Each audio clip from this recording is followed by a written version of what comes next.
আজ থেকে 4 মাস আগে তাদের কি ক্রেজ ছিল, এখন তারা পোস্ত দূরের কথা রাস্তায় এসে দাঁড়াইলে অর্গানিক 100 লোক পায় না। এই যে তোমাদের সাথে 100 লোক নাই, এটা তো আমাদের জন্য আনন্দদায়ক না, এটা দুঃখ। জুলাই হেরে যাচ্ছে। এনসিপির 3টে অপরাধ। নাম্বার 1, সে জুলাইকে কুক্ষিগত করেছে। ঠিক 71-এ মুক্তিযুদ্ধ যেভাবে আওয়ামী লীগ কুক্ষিগত করেছে, এনসিপি জুলাইকে কুক্ষিগত করেছে। মুক্তিযুদ্ধ করেছে সবাই, আপামর, কৃষক, শ্রমিক, জনতা, জনযুদ্ধ। আওয়ামী লীগ এসে বললো আমি যুদ্ধের মালিক, সাথে দিল্লি সংবিধান লিখে দিল দিল্লি, এইখানে আর একটা বাকশাল কায়েম করে এটা আওয়ামী লীগের গঠনতন্ত্র তারা বানাই ফেললো। জুলাইকে কুক্ষিগত তারা করেছে। এই জুলাইকে কুক্ষিগত করার কারণে তারা দ্বিতীয় যে কাজটা করেছে, অনেকেই তারা দুর্নীতিগ্রস্ত হয়েছে। দেখেন আমাদের কলিজা ছিঁড়ে যায় এই কথাটা বলতে। আজ থেকে 10 মাস আগে যেই ছেলেটা দেখেছি সারা গায়ে আঘাতের চিহ্ন জুলাইয়ের আন্দোলন করতে গিয়া, সেই সব ছেলে মেয়ে মাত্র 8-10 মাসের মধ্যে কিভাবে কোটি টাকার মালিক হইতে পারে, এই চিন্তা আমাদেরও ঘুম আসে না।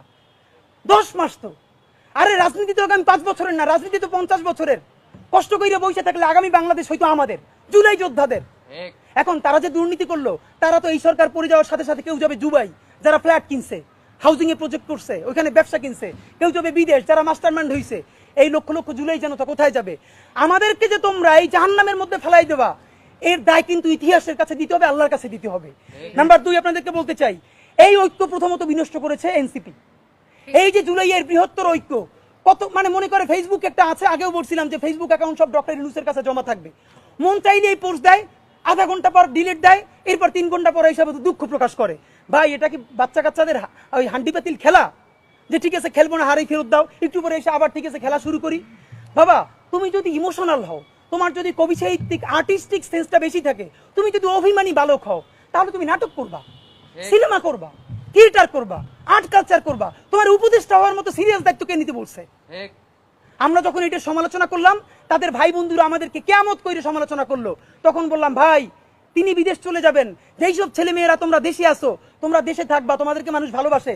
ভাইয়ের রাজনীতি কইরা জনগণের বিরুদ্ধে যাইও না, জনগণের বিপক্ষে গিয়ে ভাইয়ের রাজনীতি করলা। এখন তোমার ভাই তো তওবা করছে, তোমরা তওবা করবা কার কাছে? এই জন্য ইনসাফের উপরে থাকেন, নিজের বিবেকের উপরে থাকেন, বিবেক কোনোদিন বর্গা দিয়েন না। এবং সর্বশেষ, এই যে নিজেদের ক্ষমতাকে কুক্ষিগত করার জন্য বৈষম্য বিরোধী ছাত্র আন্দোলন, সারা বাংলাদেশের যে ফোর্স ছিল সেটাকে নাই করে দেওয়া হলো। এই যে আপনার আজকে এনসিপি, তারা যদি বৈষম্য বিরোধী ছাত্র আন্দোলনটাকে আরো 6 মাসও টিকেই রাখতো, এই বৈশার পক্ষে দাঁড়াই আমরা আওয়ামী লীগ নিষিদ্ধ করতে পারতাম, জুলাইয়ের ঘোষণাপত্র দিতে পারতাম। কারণ এখানে ছাত্র দল ছিল, শিবির ছিল, সবাই মিলে ছিল। তো নিজের ক্ষমতাকে কুক্ষিগত করার জন্য কি করলা?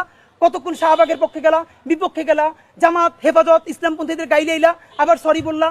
দেখেন কি আফসোস, আজ থেকে 4 মাস আগে তাদের কি ক্রেজ ছিল, এখন তারা পোস্ত দূরের কথা রাস্তায় এসে দাঁড়াইলে অর্গানিক 100 লোক পায় না। এই যে তোমাদের সাথে 100 লোক নাই, এটা তো আমাদের জন্য আনন্দদায়ক না, এটা দুঃখ। জুলাই হেরে যাচ্ছে, সুতরাং এনসিপিকে এই দায় নিতে হবে। সর্বশেষ আমাদের প্রস্তাবনা বলি, এতক্ষণ সবাইকে বকাঝকা করলাম, সবাইকে বললাম কার কি দায় হয়েছে, কিন্তু জুলাইকে হেরে যেতে দিয়ে যাবেন। আপনাদেরকে একটা কথা বলি, এইবার যদি জুলাই হেরে যায়, আগামী 100 বছর এই দায় বাংলাদেশের জনপদকে বই বেড়াতে হবে। অগণিত মানুষ গুম হবে, খুন হবে, দুনিয়ায় নিউজ করার মতো কেউ থাকবে না। যেই সাংবাদিক বন্ধুরা এই নিউজটা পর্যন্ত করবে, সে মরে গেলে তাকে নিউজ করারও কেউ বাংলাদেশে ঠিক থাকবে না। সুতরাং প্রশ্ন হলো, বাংলাদেশ বেঁচে থাকবে কি থাকবে না? জুলাই বেঁচে থাকলে বাংলাদেশ থাকবে, জুলাই না থাকলে বাংলাদেশ থাকবে না। এই পক্ষে দাঁড়াইতে গিয়ে যদি এনসিপি তো গন কেস, এনসিপি নিয়ে আর কথা বলে কোনো লাভ নেই। যদি আমাদেরকে বিএনপির বিরুদ্ধে দাঁড়াইতে হয়, জামাতের বিরুদ্ধে দাঁড়াইতে হয়, আমরা সমস্ত জুলাই জনতা নিয়ে আবার মাঠে নামবো, কিন্তু সাবধান।